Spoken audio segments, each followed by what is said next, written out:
টিউলিপের পদত্যাগ নিয়ে যা বললেন আসিফ নজরুল। প্রয়োজনীয় সংস্কার বছরের মাঝামাঝিতে শেষ হবে না, বলছেন সার্জিস আলম। জানাবো বিএনপি বছরের মধ্যে জাতীয় নির্বাচন চায় কেন,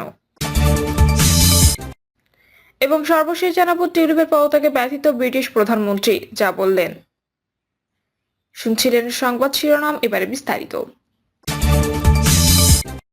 টিউলিপের পদত্যাগ নিয়ে যা বললেন আসিফ নজরুল। বাংলাদেশে দুর্নীতি ও ব্রিটেনে বিনামূল্যে ফ্ল্যাট গ্রহণের অভিযোগে গেল কিছুদিন তীব্র সমালোচনার পর পদত্যাগ করেছেন লেবার পার্টির গুরুত্বপূর্ণ এমপি, ট্রেজারি ও নগর বিষয়ক মন্ত্রী টিউলিপ সিদ্দিক। তার পদত্যাগপত্র গ্রহণ করেছেন দেশটির প্রধানমন্ত্রী ক্লিয়ার স্টারমার। টিউলিপের পদত্যাগের ঘোষণার পর ফেসবুকে পোস্ট দিয়েছেন বাংলাদেশ আইন বিষয়ক উপদেষ্টা আসিফ নজরুল। বাংলাদেশে ক্ষমতাচ্যুত প্রধানমন্ত্রী শেখ হাসিনার বোন শেখ রেহানার মেয়ে টিউলিপ দীর্ঘদিন ধরে ব্রিটেনে রাজনীতি করছিলেন। বর্তমানে ক্ষমতাসীন দলের অন্যতম মন্ত্রী ছিলেন তিনি। তবে দুর্নীতির অভিযোগের গত কিছুদিন ধরে নানামুখী চাপে ছিলেন তিনি। বাংলাদেশে তার বিরুদ্ধে দুর্নীতির তদন্ত চলছে। আর এই অবস্থায় টিউলিপ পদত্যাগ করার ফেসবুকে পোস্ট দিয়ে নিজের উচ্ছ্বাসের কথা জানিয়েছেন অন্তর্বর্তী সরকারের আইন বিষয়ক উপদেষ্টা। নিজের ভেরিফাইড ফেসবুকে টিউলিপের পদত্যাগের একটি নিউজ নিজের পোস্টে শেয়ার করে তার ক্যাপশনে আসিফ নজরুল লিখেছেন, ইনশাআল্লাহ আরও অনেক কিছু হবে। টিউলিপের বিরুদ্ধে ব্রিটেনে এবং বাংলাদেশে দুর্নীতিতে সংশ্লিষ্টতার অভিযোগ ছিল। বাংলাদেশের সাবেক প্রধানমন্ত্রী শেখ হাসিনার ঘনিষ্ঠ এক ব্যক্তির কাছ থেকে বিনামূল্যে ফ্ল্যাট গ্রহণের অভিযোগে ব্রিটেনের কাছে তাকে নিয়ে আলোচনা শুরু হয়। অন্যদিকে রাশিয়ার অর্থায়নে নির্মিত বাংলাদেশের একমাত্র পারমাণবিক বিদ্যুৎ কেন্দ্র রূপপুর পাওয়ার প্লান্ট প্রকল্প থেকে অর্থ সরানোর অভিযোগে বাংলাদেশে তদন্ত চলমান রয়েছে তার বিরুদ্ধে। লন্ডনে হাসিনা ঘনিষ্ঠের কাছ থেকে উপহার নেওয়া ছাড়া সাবেক এক বাংলাদেশি এমপির কাছ থেকে 2019 সালে ক্রিকেট বিশ্বকাপে 2টি টিকিট নিয়েছিলেন টিউলিপ। এছাড়া তার বিরুদ্ধে অন্যান্য আরও আর্থিক অসঙ্গতির অভিযোগ উঠেছে। এসবের মধ্যে দেশটির বিরোধী দল কনজারভেটিভ পার্টি টিউলিপকে বরখাস্তের দাবি জানিয়েছিল। তারা বলছিল টিউলিপের ওপর ব্রিটেনের দুর্নীতি প্রতিরোধের দায়িত্ব দেওয়া হয়েছে, কিন্তু তারই নাম দুর্নীতির সঙ্গে জড়িয়েছে। এতে তিনি মন্ত্রিত্বের দায়িত্ব পালনের নৈতিকতা হারিয়েছেন। এছাড়া বাংলাদেশের প্রধান উপদেষ্টা ডক্টর মোহাম্মদ ইউনূস টিউলিপকে নিয়ে মন্তব্য করেছেন। তিনি বলেছেন, তার বিরুদ্ধে ওঠা অভিযোগগুলো সত্য হলে তার ক্ষমা চাওয়া উচিত। টিউলিপ সিদ্দিকের দায়িত্ব ছিল যুক্তরাজ্যের অর্থবাজারের ভেতরে দুর্নীতি সামাল দেওয়া, অথচ তিনি নিজেই দুর্নীতিতে জড়িয়ে গেলেন এমন অভিযোগ উঠেছে। কয়েকদিন বেশ চাপে থাকার পর এবার পদ ছাড়লেন তিনি। প্রয়োজনীয় সংস্কার বছরের মাঝামাঝিতে শেষ হবে না, বলছেন সার্জিস আলম। জাতীয় নাগরিক কমিটির মুখ্য সংগঠক সার্জিস আলম বলেছেন, স্বচ্ছ নির্বাচনের জন্য প্রয়োজনীয় সংস্কার করা প্রয়োজন, আর এই প্রয়োজনীয় সংস্কারের কাজ চলতি বছরের মাঝামাঝিতে শেষ হবে না। প্রয়োজনীয় সংস্কার শেষে চলতি বছরের মাঝামাঝিতে জাতীয় সংসদ নির্বাচন সম্ভব। দেশের বিভিন্ন রাজনৈতিক দলের শীর্ষ নেতাদের এমন বক্তব্যের জবাবে একটি বেসরকারি টেলিভিশনে দেওয়া সাক্ষাৎকারে তিনি এ মন্তব্য করেন। সার্জিস আলম বলেন, ছাত্র জনতার গণ অভ্যুত্থান হয়েছে। এই গণ অভ্যুত্থানের এখনো 1 বছর হয়নি। এখন যদি বলা হয় চলতি বছরের মাঝামাঝিতে নির্বাচন করতে হবে, অর্থাৎ 1 বছরের আগেই তারা যদি নির্বাচন চায়, তাহলে আমাদের মনে হয় তাদের চোখের সামনে শুধুই ক্ষমতা। জাতীয় নাগরিক কমিটির মুখ্য সংগঠক বলেন, যারা বছরের মাঝামাঝিতে নির্বাচন চায় তাদের চোখের সামনে শুধু ক্ষমতা থাকার কথা ছিল না, বরং তাদের চোখের সামনে আন্দোলনের শহীদদের লাশ আর রক্ত থাকার কথা ছিল। শহীদদের পরিবার ও আহতের জন্য হাহাকার থাকার কথা ছিল, কিন্তু তাদের চোখের সামনে শুধুই ক্ষমতা। উল্লেখ্য, সময় যত যাচ্ছে ততই নির্বাচনের দাবিতে সরব হচ্ছে বিএনপি। চলতি বছরের জুলাই-আগস্টের মধ্যে জাতীয় সংসদ নির্বাচনের উদ্যোগ নিতে ইতোমধ্যে অন্তর্বর্তী সরকারের প্রতি আহ্বান জানিয়েছে দলটি। তাদের দাবি, নির্বাচন যত বিলম্ব হবে ততই রাজনৈতিক ও অর্থনৈতিক সংকট বৃদ্ধি পাবে। বিএনপির মহাসচিব মির্জা ফখরুল ইসলাম আলমগীর বলেছেন, আমরা বারবার বলছি নির্বাচিত সরকারের কোনো বিকল্প নেই। এটা গণতন্ত্রের জন্য সবচেয়ে গুরুত্বপূর্ণ বিষয়। আমরা মনে করি এবছরের মাঝামাঝি সময়ের মধ্যে নির্বাচন সম্ভব। সরকার, নির্বাচন কমিশন ও রাজনৈতিক দলগুলোর প্রতি আহ্বান জানাচ্ছি, দেশের বৃহত্তর স্বার্থে এবছরের মাঝামাঝি সময়ে নির্বাচন অনুষ্ঠানের জন্য আমরা ব্যবস্থা নিতে পারি। বিএনপি এবছরের মধ্যে জাতীয় নির্বাচন চায় কেন? এবছরের মাঝামাঝি সময় অর্থাৎ জুলাই-আগস্টের মধ্যে বাংলাদেশের জাতীয় সংসদ নির্বাচনের দাবি জানিয়েছে বিএনপি। দলটির চেয়ারপারসনের কার্যালয়ে এক সংবাদ সম্মেলনে বিএনপির মহাসচিব মির্জা ফখরুল ইসলাম আলমগীর এই দাবি করেছেন। তিনি বলেন, এটা গণতন্ত্রের সবচেয়ে ইম্পর্টেন্ট বিষয়। সেক্ষেত্রে আমরা মনে করি এই বছরের মাঝামাঝি সময় অর্থাৎ জুলাই-আগস্টের মধ্যে নির্বাচন সম্ভব। এই কারণে আমরা সরকার, নির্বাচন কমিশন এবং রাজনৈতিক দলগুলোর প্রতি আহ্বান জানাচ্ছি যে দেশের বৃহত্তর স্বার্থে এই বছরের মাঝামাঝি সময় নির্বাচন অনুষ্ঠানের জন্য যেন আমরা ব্যবস্থা নিতে পারি, বলেন মির্জা ফখরুল।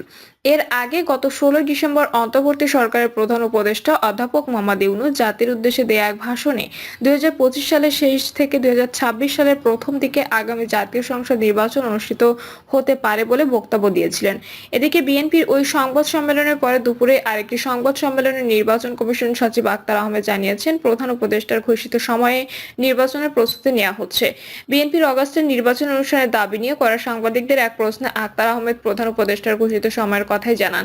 এই ব্যাপারে আমার কোনো মতামত দেওয়ার সুযোগ নেই। আমাদের প্রস্তুতিটা হচ্ছে প্রধান উপদেষ্টা মহোদয় যে উইন্ডোটা দিয়েছেন সেই উইন্ডোটা নিয়ে আমরা কাজ করছি, বলেন আহমেদ। নাগরিক ঐক্য সভাপতি মাহমুদুর রহমান মান্না অবশ্য বলছেন, নির্বাচনের জন্য সরকারকে কোনো চাপ তারা দিচ্ছেন না। তিনি বলেন, প্রয়োজনীয় সংস্কার করেও নির্বাচন করা সম্ভব এবং সেটা দ্রুতই সম্ভব। এজন্য আমরা কোনো চাপ দিচ্ছি না। একটা গ্রহণযোগ্য কোয়ালিটি নির্বাচন করার জন্য যা যা করা দরকার সেগুলো আমরা বলবো। সরকার নির্বাচনের যে সময় জানিয়েছেন তাতে কোনো সমস্যা ছিল না বলে মনে করেন তিনি। রাতে ভারপ্রাপ্ত চেয়ারম্যান তারেক রহমানের সভাপতিত্বে বিএনপির স্থায়ী কমিটির সভা হয়। ওই সভায় সিদ্ধান্ত জানাতেই সংবাদ সম্মেলন করে বিএনপি। স্থায়ী কমিটির সভায় জাতীয় সংসদ নির্বাচন নিয়ে বিস্তারিত আলোচনা হয়েছে জানিয়ে মির্জা ফখরুল ইসলাম আলমগীর বলেন, নির্বাচনের বিষয়ে প্রধান উপদেষ্টার যে বক্তব্য ছিল এই বছরের শেষের দিকে অথবা পরবর্তী বছরের অর্থাৎ 2026 সালের মাঝামাঝি সময় এ বিষয়ে বিএনপির স্থায়ী কমিটির গতকাল দীর্ঘক্ষণ আলোচনা হয়েছে। আমরা মনে করি এত বিলম্বিত করার কোনো কারণ নেই। নির্বাচন কমিশন গঠন হয়ে গেছে উল্লেখ করে গভর্নেন্সের মধ্যে মোটামুটি একটা স্থিতিশীলতা এসেছে বলে জানান তিনি। নির্বাচন সংস্কার সংক্রান্ত যে কমিটি এটা রিপোর্ট এসে যাবে কালকে, সুতরাং আমার মনে হয় না যে এটা আরো বিলম্বিত করার কোনো প্রয়োজন আছে। কারণ যত বিলম্ব হচ্ছে তত রাজনৈতিক এবং অর্থনৈতিক সংকট আরো বৃদ্ধি পাবে। বারবার করে বলছি, আসলে নির্বাচিত সরকারের কোনো বিকল্প নেই। নির্বাচন গণতন্ত্রের সবচেয়ে গুরুত্বপূর্ণ বিষয় উল্লেখ করে এবছর জুলাই আগস্টের মধ্যে নির্বাচনের দাবি জানান তিনি। সেক্ষেত্রে আমরা মনে করি এই বছরের মাঝামাঝি সময় অর্থাৎ জুলাই আগস্টের মধ্যে নির্বাচন সম্ভব। এ কারণে আমরা সরকার, নির্বাচন কমিশন এবং রাজনৈতিক দলগুলোর প্রতি আহ্বান জানাচ্ছি যে দেশের বৃহত্তর স্বার্থে বছরের মাঝামাঝি সময় নির্বাচন অনুষ্ঠানের জন্য যেন আমরা ব্যবস্থা নিতে পারি, বলেন ফখরুল। জাতি একটা ক্রান্তিকালে অবস্থান করছে বলে মন্তব্য করেন তিনি। এখন সময়টা খুবই সেনসিটিভ সময়, খুবই গুরুত্বপূর্ণ সময়। জাতি এখন একটা অত্যন্ত ক্রান্তিকালে অবস্থান করছে। এর থেকে গণতন্ত্রের উত্তরণের যে পথটা, এই পথটাকে কোনোভাবেই যেন আমরা খুব বেশি বাধাগ্রস্ত না করি, সেই আহ্বানটা আমাদের সকলের প্রতি থাকবে। জাতীয় সংসদ নির্বাচনের আগে স্থানীয় সংসদ নির্বাচন চায় না বিএনপি। আলমগীর বলেন, জাতীয় সংসদ নির্বাচনের পূর্বে স্থানীয় সংসদ নির্বাচনের কোনো প্রশ্নই ওঠে না, কারণ এখন তো ফোকাসটা পুরো দেশের জাতির সঙ্গে হচ্ছে জাতীয় সংসদ নির্বাচনের উপরে। ক্রাইসিসটা ওই জায়গাতেই। গত 3টা জাতীয় নির্বাচন হতে পারেনি, ফলে মানুষ নির্বাচনের মধ্য দিয়ে গণতন্ত্র উত্তরণের পথকে সুগম করতে চায় বলে মন্তব্য করেন তিনি। আপনাদের বুঝতে হবে, স্থানীয় সরকার দেশ চালায় না, দেশ চালায় কিন্তু জাতীয় সংসদ। আইন প্রণয়ন করে জাতীয় সংসদ, গণতন্ত্রের মূল বিষয়টা হচ্ছে জাতীয় সংসদ। এটা কার্যকর হলে গণতন্ত্র ফাংশনাল হয়, বলেন বিএনপির এই মহাসচিব। এ সময় বিএনপির স্থায়ী কমিটির সদস্য ডক্টর আব্দুল মঈন খান জানান, গত 5 মাসে অন্তর্বর্তী সরকার ইউনিয়ন পরিষদ বাতিল করেনি। এই সরকার তো আজকে 5 মাসের মধ্যে ইউনিয়ন পরিষদটা বাতিলও করে নাই। কাজে এখানে যে লোকাল গভর্নমেন্টের নির্বাচন করব, ইউনিয়ন পরিষদ বাদ দিয়ে তারপরে উপরের দিকে পৌরসভা বলুন, উপজেলা বলুন, সেটা তো আরো উপরে। কাজেই একদম তৃণমূলের যে লোকাল গভর্নমেন্ট, সেটা তো ইউনিয়ন পরিষদ। সেটা যদি বাতিলই না করা হয়ে থাকে তবে এখানে নির্বাচন কিভাবে, বলেন ডক্টর আব্দুল মঈন খান। নির্বাচনের জন্য কতগুলো আনুষ্ঠানিকতা রয়েছে জানিয়ে তিনি বলেন, যেমন ভোটার লিস্ট তো রেডি, এটা বেশি দিন লাগার কথা না। যদি হালনাগাদ কেউ করতে চায় 1 মাসের মধ্যে করতে পারবে। নির্বাচনের প্রিজাইডিং অফিসার তৈরি করা, এটার জন্য 1-2 মাসের বেশি সময় লাগার কথা না। সুতরাং সবাই তো তৈরি আছে, বলেন বিএনপির মহাসচিব। ফখরুল জানান, নির্বাচন কমিশন বলেছে আমরা রেডি, নির্বাচন করার জন্য আমরা তৈরি আছি এবং তারা জাতীয় নির্বাচন করার জন্য রেডি আছে। তারা পরিষ্কার করে বলে দিয়েছে দুটো নির্বাচন একসাথে সম্ভব না। তিনি বলেন, আমি মাঝে মাঝে অবাক হই, এরকম একটা ক্রিটিক্যাল মোমেন্টে জাতীয় সংসদ নির্বাচন ছাড়া অন্য নির্বাচন করার চিন্তাটা আসে কোত্থেকে, নির্বাচন পেছানোর চিন্তাটাই বা আসে কোত্থেকে। সংস্কারের একটা চলমান প্রক্রিয়া উল্লেখ করেন তিনি। এক প্রশ্নের উত্তরে আলমগীর বলেন, বিএনপি এবং জামায়াত ইসলামী নেতা কর্মীরা সবচেয়ে বেশি অত্যাচার নির্যাতনের শিকার হয়েছেন। ফ্যাসিস্টের বিচারও হবে, তবে তড়িঘড়ি করলে তা প্রশ্নবিদ্ধ হতে পারে। সুতরাং আমরা ফ্যাসিস্টের বিচার করব না, তাকে বিচার করব। যদি আমরা ক্ষমতায় আসি, যেটা শুরু হয়েছে, এখান থেকে সরে যাওয়ার কারণ কোনো উপায় নেই। অবশ্যই বিচার করতে হবে, আবার বিচার তড়িঘড়ি করা যাবে না। তড়িঘড়ি করলে বিচার কিন্তু প্রশ্নবিদ্ধ হয়ে যাবে। সুতরাং এটা একটা প্রক্রিয়া, এটা চলবে এবং এটাকে আমরা অবশ্যই শেষ করব, বলেন ফখরুল। একই সাথে জামায়াত ইসলামীও গত কয়েকদিন আগে দ্রুত নির্বাচন দাবি করেছে বলে জানান বিএনপির মহাসচিব মির্জা ফখরুল ইসলাম আলমগীর। তবে এই বিষয়ে কথা বলতে বৈষম্য বিরোধী ছাত্র আন্দোলনের সদস্য সচিব আরিফ সৈয়দকে মোবাইলে যোগাযোগ যোগাযোগের চেষ্টা করা হলেও তিনি রিসিভ করেনি। প্রয়োজনীয় সংস্কার করে নতুন সংবিধান রচনা করার পর নির্বাচন চায় 24 অভ্যুত্থানের নেতৃত্ব দিয়ে বৈষম্য বিরোধী ছাত্র আন্দোলন। বাংলাদেশ নির্বাচিত সরকার এলে ভারতের সঙ্গে সম্পর্ক স্বাভাবিক হবে। ভারতের সেনাপ্রধানের এমন বক্তব্যের পরদিনই বিএনপি দ্রুত নির্বাচনের দাবি একই সূত্রে গাথা বলে মনে করে বৈষম্য বিরোধী ছাত্র আন্দোলনের মুখ্য সমন্বয়ক আব্দুল হান্নান মাসুদ। তিনি বলেন, ভারত তো চাপ দিচ্ছে যে বাংলাদেশে দ্রুত নির্বাচন দরকার, সংস্কার ছাড়াই। আজকে হঠাৎ করে বিএনপি 6 মাসের মধ্যে নির্বাচন চাচ্ছে, এতদিন যাবৎ 2025 সালের মধ্যে দিতে বলছে। এই দুটোর মধ্যে একটা যোগসূত্র খুঁজে পাচ্ছি। ভারতীয় এজেন্ডা বাস্তবায়নে বিএনপি এটা চাচ্ছে বলে দাবি করেন মিস্টার মাসুদ। ভবিষ্যতে আর কোনো ফ্যাসিস্ট যাতে আসতে না পারে সেরকম নিশ্চিত সংস্কার করে জাতীয় সংসদ নির্বাচনের আয়োজন করতে হবে বলে মনে করেন এই সমন্বয়ক। মাসুদ বলেন, নতুন একটি গণপরিষদ ও নতুন সংবিধান রচনার মাধ্যমে সম্ভব বাংলাদেশে আর কোনো ফ্যাসিস্ট আসবে না, এটা নিশ্চিত করা সম্ভব। একই সাথে জাতীয় সংসদ নির্বাচনের আগে স্থানীয় সরকার নির্বাচনের দাবি জানান তিনি। বিএনপি চাচ্ছে ক্ষমতা এসে নিজেদের অধীনে স্থানীয় সরকার নির্বাচন দেবে, এটাকে কুক্ষিগত করার প্রচেষ্টা আছে।